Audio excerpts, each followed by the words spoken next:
жер сілкінсе мынадай нәрсе да. Жер сілкінсе бұл хадистерде де келеді, шахидтік өлімге апарады негізі мұсылман болса. Егер ол жаңағы ненің үйіндінің астында қалып қойса деген сияқты бар ғой.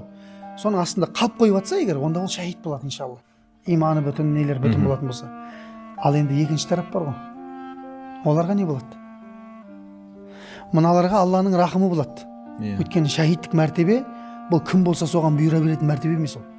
Тіпті ғалымдардан жоғары мәртебе. Шахидтік пайғамбарлармен бір неде болатын мәртебеде. А мыналарға ше, бұларға азап береді.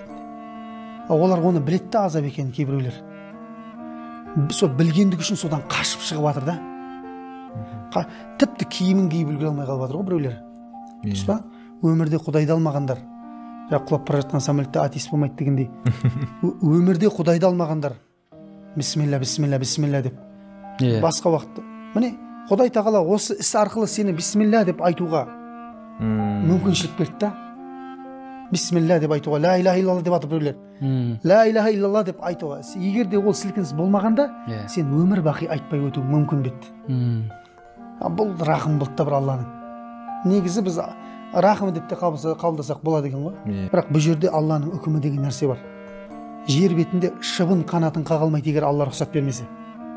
Не то, что жер жыбырлауы, шыбынға Алла тағала қанатын қағу тоқтат деген болса, кун фаякун болды.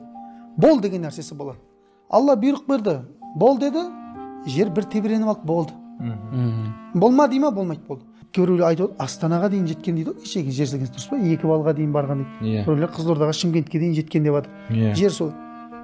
Ол сен тауың бола ма, болмай ма қызық емес. Алланың ілімі қағидаларға бекінбеген де. Арнайы бір.